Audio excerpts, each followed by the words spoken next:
Alright, so this is the rubber side down, doing a demonstration on how to change out your stock brake lines for Galfer Superbike brake lines. You're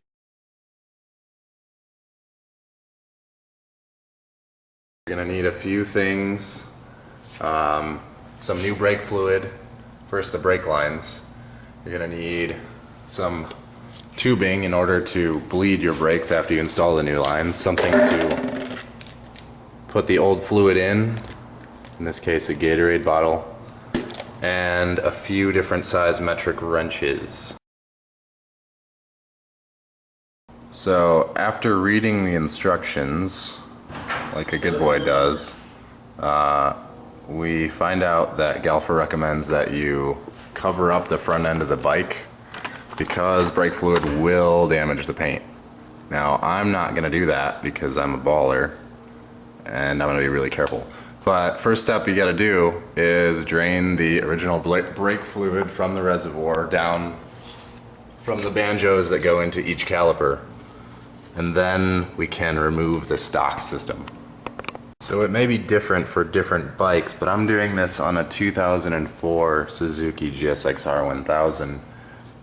First, to drain the original fluid out of the bike, we're going to go ahead and loosen the bolt that holds these banjo fittings on. Now this is going to be kind of tight, but we're going to loosen that and not let that stuff drip on the floor.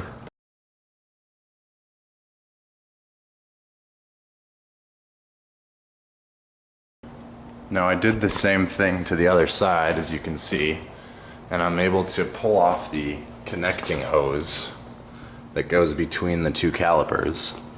The next thing I can do is go ahead and pull off the hose that comes down from the master cylinder. One thing I need to note before completely removing the entire system is actually the way that the original line is routed down in there.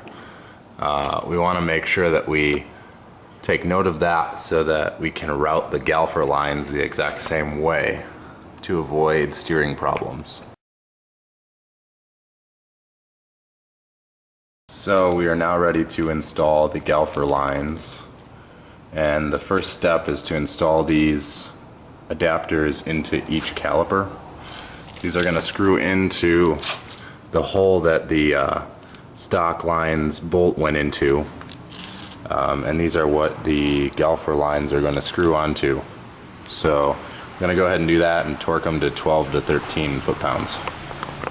So now that I've got the adapters torqued onto the calipers, the next step is going to be to tighten the brake lines onto each adapter. There's going to be a shorter line that goes on the right side of the bike to the right caliper, and a longer line that goes to the left caliper. Alright, so we have installed the Galfer lines. I've torqued both the bolts here onto the calipers to about 12 foot-pounds, and then I've also torqued the banjo bolts up here onto the master cylinder to about 12 foot-pounds. They do have a specific order that they like to see the lines in, and you need to put a washer in between each line and the bolt. Alright, so here we're going to start the bleeding process of the brakes. First you're going to need a piece of hose. I got 3/16 inner diameter vinyl hose. There's going to be a bleed valve that hose should fit nice and tightly over. Now the bleeding process is a lot easier if you have two people, but I'm going to make do with one person for now. Basically all you're going to do is you're going to squeeze the brake lever and hold it. While you do that, you're going to open this bleed valve with, I believe it's a 10 millimeter, it's 8 millimeters, so you're going to open it. When you see bubbles start to come out, that means you're getting air out of the system. And you want to open it for about 2 seconds and then close it. Then you're going to let the handle go and then pump it again to build more pressure. Open the bleed valve and close it. You're going to repeat this process over and over again until you don't see any more bubbles come out. Now the thing you have to be careful of is you have to continue to put new fluid in your reservoir, because you don't want to run that down to the bottom. You don't want to get any air into your master cylinder.